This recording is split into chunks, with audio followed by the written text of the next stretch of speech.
All right. So we're just gonna be, these are about sanded now.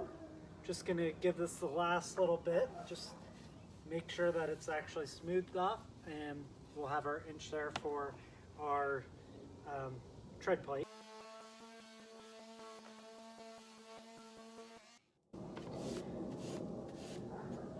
All right, so by clamping the 3 support beams together, we can make sure that we've sanded to make them all even this way, here, here, and in the back. So this way, as we spread them out and start attaching our pieces, we know that when we put this together later with the tread plate, all of these are going to be pretty close to level. So that's why we clamp and sand them as one piece. And now we're going to loosen these up, move the clamps, and now we can spread out our support beams. Okay. So the next piece that we're going to add is, this is the front plate. So this is that oak kick plate that we actually cut to fit. So as you see, what we'll do is we'll line all of these up with the kick plate. So we've got our exterior sets, and then what we'll actually do is this middle piece we're actually going to take out for now. So what we'll do is we'll attach our ends, because that way we make sure that we get them straight and even end to end. Then this piece we'll do second, because it's got to be elevated up here. It's going to go, so the kick plate is going to go in front of the board. This piece is actually going to sit between the boards to help hold them together better end to end. And then we'll finish out this box by then sliding down our center support board and hooking it in. So that way it's just providing that extra bit of support to the center of our box and our stairs. And this way it also ensures that we don't have any bowing. So the next step, now that we've got this positioned here, is we'll do one by one. We're going to begin drilling our holes to then set our screws. Okay. So just go ahead and lay down the boards here. So often people wonder, is it better for me to use nails or is it better for me to use screws? So that is going to highly depend on your project, both what its purpose is and how you're assembling it. So I generally like to use screws because they tend to be a little bit more forgiving than nails. In addition to, when we're doing a project like this where we're custom fitting it and we may need to make adjustments, screws are nice because I can put these in. It holds very, very tight, but if I need to make an adjustment, I can just reverse the drill, pull these out, and reposition and adjust. So all depends. The other thing to keep in mind is nails versus screws can also depend on your project. So in this case, we're using new wood, where some of my projects I like to use reclaimed wood. So with new wood, this has a little bit of give to it, and it still does a little bit of moving as you put in nails or screws. But with nails, generally with new wood, nails work great from the standpoint of the wood will still swell and pinch in around the nail. So if the nail has a little bit of ribbing to it especially, it'll hold very tight. But if you're using nails on older wood that's already, say, dried out, it's not going to have as much give or ply still in the wood, or flexibility in the wood. So often then screws are better as well. Also with screws, you also, in pre-drilling your holes, you also reduce your chance of splitting your wood. So all different things to consider on your projects. Typically though, nails will go faster for a project because you're just pounding them directly in without any pre-drilling.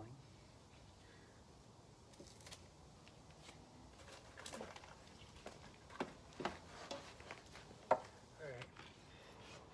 So first, when you're selecting your drill bit for pre-drilling your screw holes, you want to make sure that it's closely lining up. Let me get a little closer here for you. You want to make sure that your drill bit is lining up with the screw, but you want to look at the core of the screw versus the spiraling. So if your hole is drilled larger than the spiraling, then you're going to end up with without the ability to get a good grip. So here, it's hard to tell, but I've lined the screw up against my drill bit, and I can see that it's almost covering the inner core of the screw, but all of that ribbing on the outside is still flexible. So this will be a good one to make sure that we're not splitting our boards as we're driving the screws in here after we pre-drill our holes.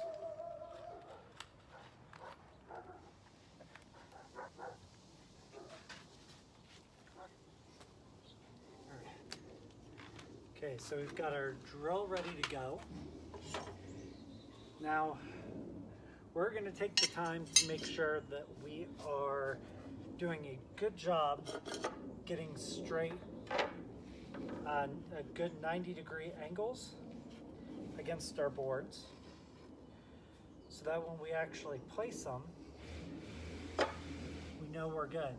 So I'm just taking my square that forms a right angle there on the triangle, pressing it into the box, pressing the wood together and making sure that we're getting a nice 90-degree angle. Okay. Now, this is one where not always are you able to get the full width in here, but luckily we've needed to cut a little bit of a notch so we can actually use our clamps to help make sure that I drill the initial hole straight.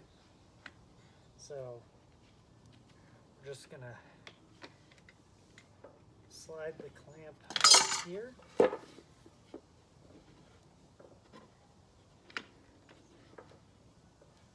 Trying to get as close to the center on the board line as possible. So we'll actually loosen that. Put that here. No.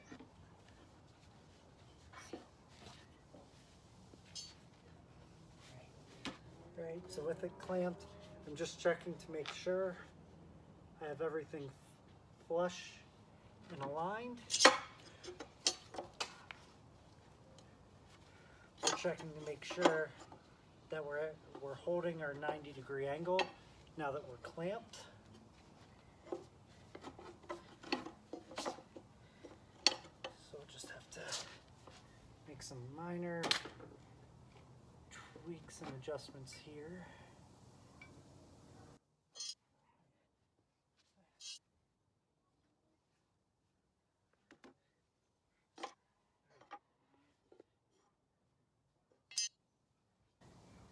All right, so there we go. So now we're set on that first hole to make sure that we're drilling in good. So each of these, I'm going to do 2 screws into it. This way it'll make sure we have enough ability to shift and adjust as needed. So we're just going to go in approximately halfway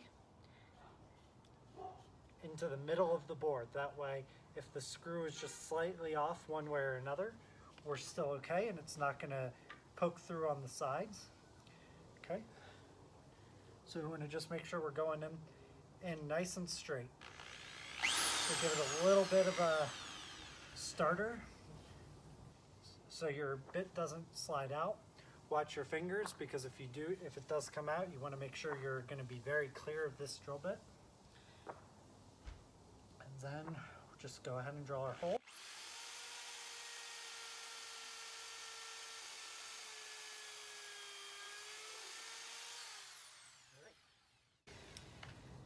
Alright, so when you're doing this, to make sure you got a good hole, you want to make sure that you keep the drill going all the way in and all the way out. Okay. So next step, I've got a Bosch drill bit attachment that lets me switch out from being my drill to being a screwdriver. So I don't have two, though two would be nice because then I could just pick up and switch, but we do what we can. All right, so now positioning and holding, we go nice and slow.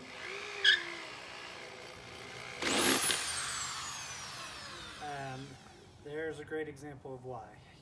If you go too fast without enough inward pressure, especially as you get to the end of the screw where the pre-drilled hole goes, you'll run into this problem with it doing that. So if you do it too much, you'll end up stripping the screw and you'll have to redo it.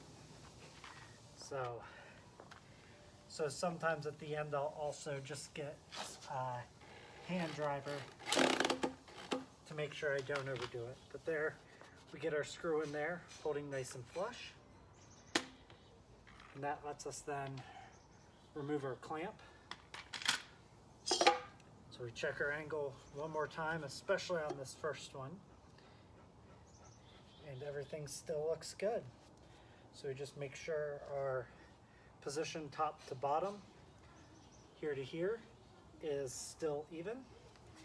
And we'll go ahead and then drill our next hole and drive our second screw for this piece.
So we ended up stripping this screw, just like we were a little bit worried about.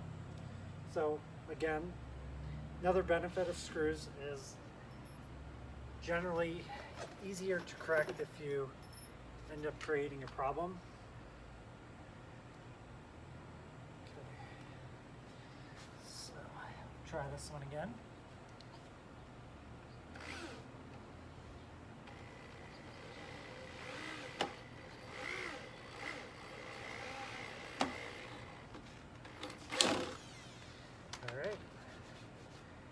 There we go.